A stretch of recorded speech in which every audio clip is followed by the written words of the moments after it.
Hello, my name is Burke Hedges, author of the best-selling book, The Parable of the Pipeline. I open my book with a story about Pablo and Bruno, who take two very different paths in their quest for financial independence. What you're about to see is the delightful animated story of their adventure. So, sit back, relax, and enjoy the life-changing lessons in The Parable of the Pipeline.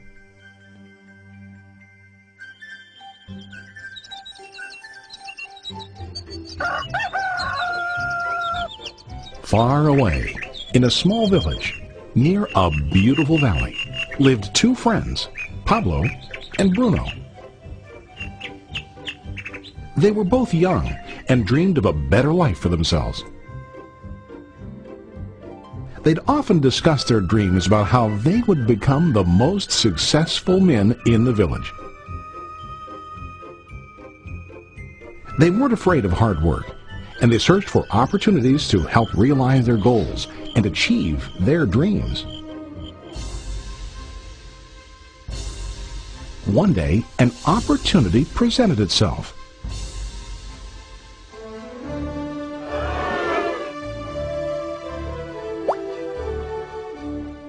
The mayor of the village decided to hire two people to bring water from a spring up on the mountain, across the valley, back down to the village.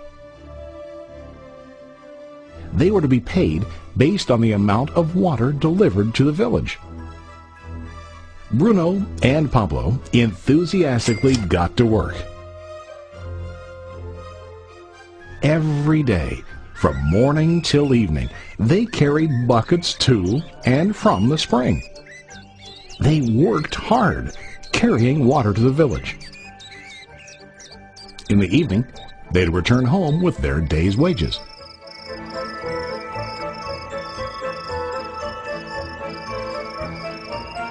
Bruno was satisfied with his work and the money he earned. He was sure that with this work he could achieve his dreams. Bruno thought that to increase his wages he could use bigger buckets to bring more water each trip.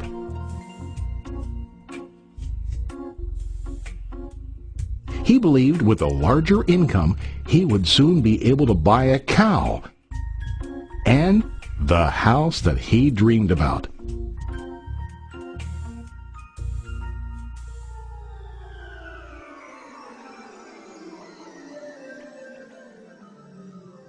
Now Pablo was not satisfied.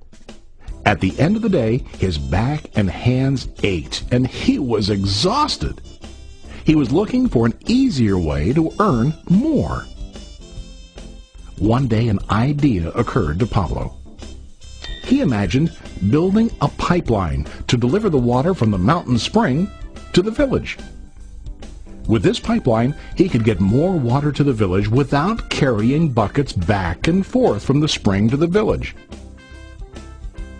Soon, he got very excited about his idea and began to plan. Pablo, of course, shared his idea with his friend Bruno and asked him to join with him to work on and help build the pipeline. Bruno thought the idea was crazy. All Bruno could think about was what his money could buy today and how to get it quicker. He felt that building a pipeline would slow him down and delay him in achieving his goals. Instead, Bruno got bigger buckets and went more often back and forth fetching water. He was sure that with this method he could make more money. Pablo decided to build the pipeline on his own. He understood that it would not be easy to build, and it would take time to complete the pipeline. Pablo knew that it could take several years to finish, but he set his mind on his goal. Every day he worked and carried water like before. But on weekends and during his spare time, he worked hard to dig in the rocky soil and build his pipeline. In the first month, there was little to show for his work.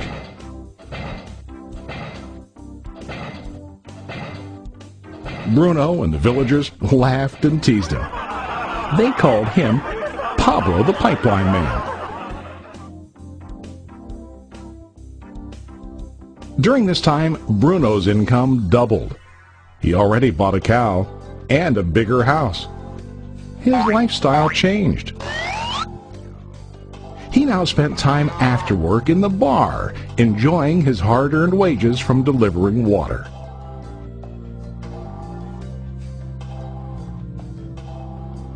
What Bruno didn't realize was that his body was starting to stoop from carrying the heavy buckets every day.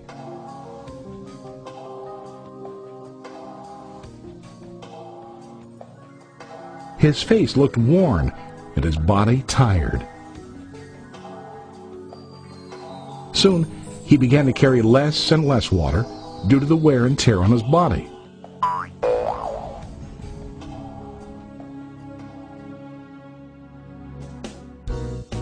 Month after month, Pablo worked. Soon a year passed, and then a second year.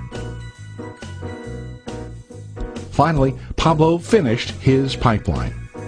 He now used his pipeline to deliver water to the village instead of carrying buckets. Pablo was now earning more money than ever before. The water continued flowing to the village, while Pablo wasn't working. While he slept and ate, the water flowed. Pablo was happy and proud of his insight, persistence, and hard work. Now his income flowed as long as the water flowed through his pipeline.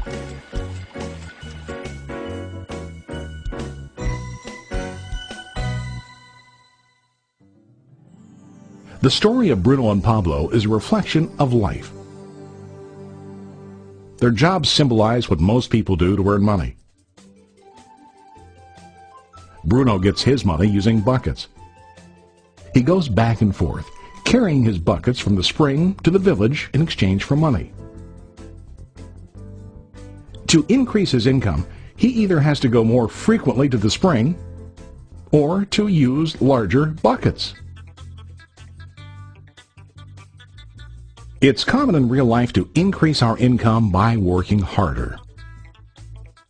For example, working overtime or getting a second job. We also increase the size of our buckets by accepting a higher paying position, which often includes spending more time on the job. Most of us exchange time for money like Bruno.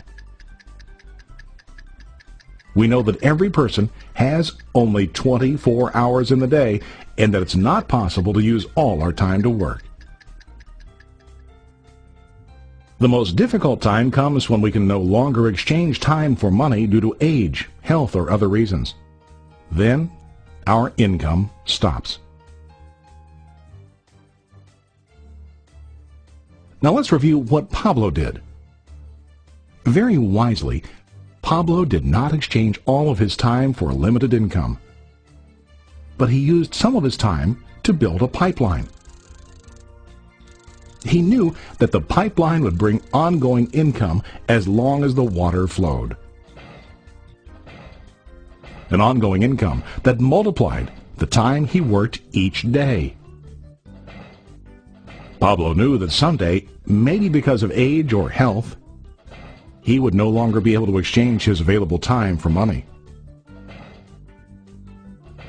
Pablo knew that if he could make his idea of a pipeline work, then he only has to do the hard work of building the pipeline.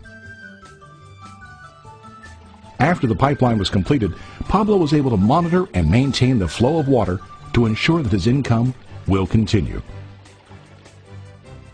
Pablo has shown us that to earn an income, we don't always have to directly exchange time for money. There really are better ways. How about you? Are you still like Bruno, who directly exchanges time for money? Or do you want to be like Pablo, building and maintaining a pipeline for ongoing income? If you are interested in the idea of building your own pipeline, contact the person who lent you this presentation. You can start building your pipeline today.